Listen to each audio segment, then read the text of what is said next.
Welcome to the Great American Table. This is where history comes alive, and the stories behind America's greatest figures are revealed.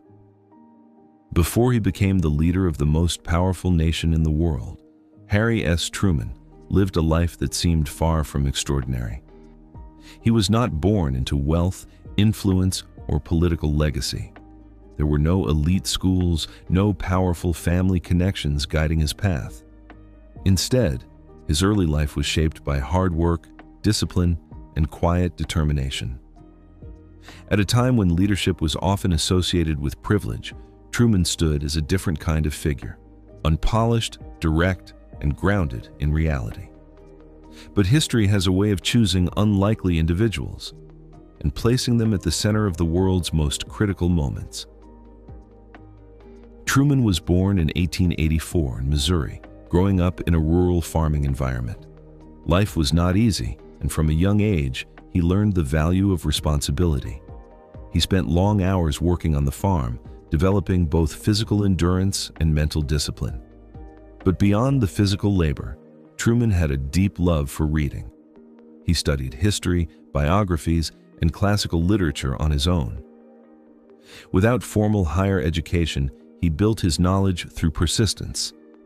This combination of hard work and self-education would define the man he would become. When World War I began, Truman joined the Army and served as an artillery officer. He was placed in charge of a unit that was initially undisciplined and difficult to control. But through firm leadership and personal example, he transformed them into an effective fighting force.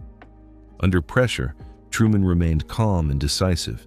He earned the respect of his men, not through authority, but through trust. This experience was a turning point. For the first time, Truman proved to himself that he could lead under extreme conditions. After returning from the war, Truman faced a series of failures in business. He opened a haberdashery shop, which eventually went bankrupt. Financial struggles followed, and for a time, his future seemed uncertain. But Truman did not give up.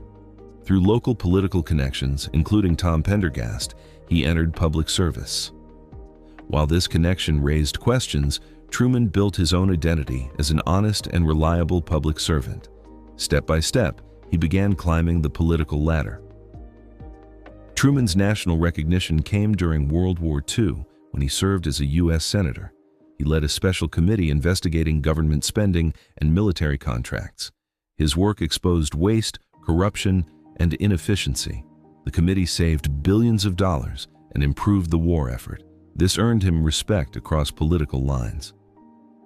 In 1944, he was chosen as vice president under Franklin D. Roosevelt, but he was not included in major decisions, including the secret development of the atomic bomb.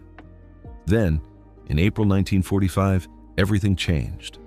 Roosevelt died suddenly, and Truman became President of the United States at one of the most critical moments in world history. When Harry S. Truman became president in April 1945, he stepped into a reality he had not been fully prepared for. World War II was still raging, and the United States was deeply involved in a global conflict. Within days of taking office, Truman was informed about a secret project of unimaginable power, the Manhattan Project, a program that had been developed under Franklin D. Roosevelt, designed to create the most destructive weapon in human history. For the first time, Truman understood the scale of responsibility he carried. This was no longer just about winning a war. It was about deciding how that war would end.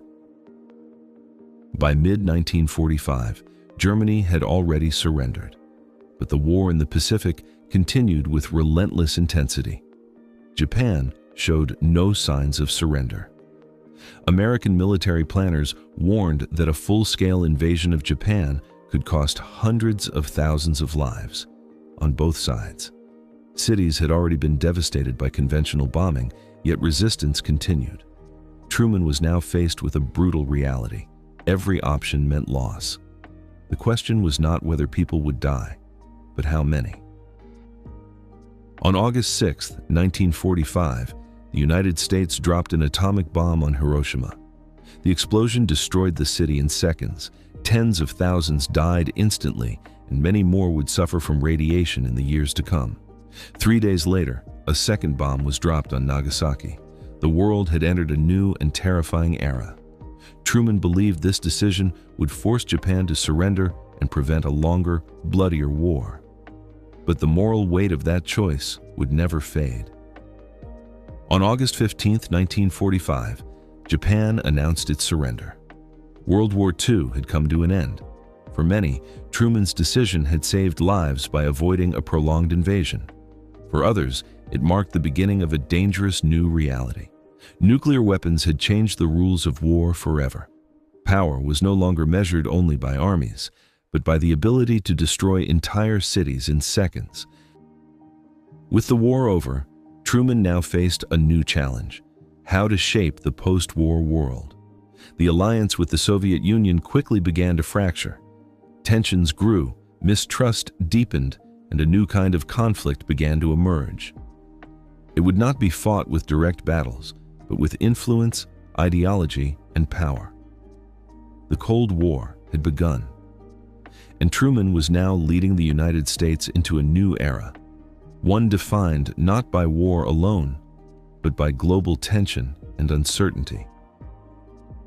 After World War II, Harry S. Truman faced a world that was no longer united.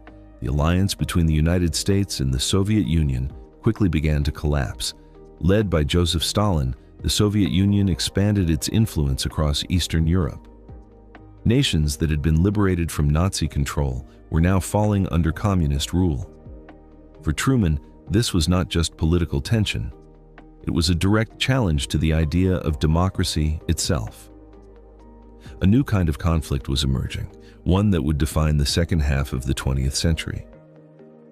In 1947, Truman introduced what became known as the Truman Doctrine. It was a clear declaration: the United States would support nations threatened by communism.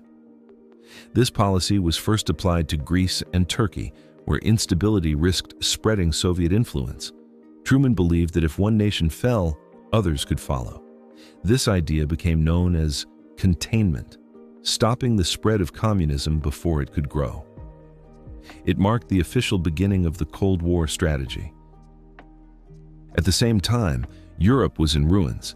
Economies had collapsed, cities were destroyed, and millions were struggling to survive. Truman supported the Marshall Plan, led by George C. Marshall. This massive economic aid program helped rebuild Western Europe. But it was more than just financial support. It was a strategic move to prevent the spread of communism. By strengthening economies, the United States aimed to strengthen democracy itself. As tensions continued to rise, Truman helped establish NATO in 1949. This military alliance brought together the United States and Western European nations. It was a promise. An attack on one would be considered an attack on all. But the Cold War soon turned into real conflict. In 1950, North Korea invaded South Korea, starting the Korean War. Truman made the decision to intervene under the United Nations. It was a war without a clear victory, but it showed that the Cold War could turn hot at any moment. When Truman left office in 1953, his approval ratings were low. His decisions had been controversial, his leadership often criticized, but history would judge him differently. He had guided the United States through the end of World War II and into a new global order. He made decisions that reshaped warfare, politics, and international relations. From an ordinary man to a leader at the center of world-changing events, Truman proved that leadership is not about perfection, it is about responsibility. And in moments of crisis, history remembers those who act.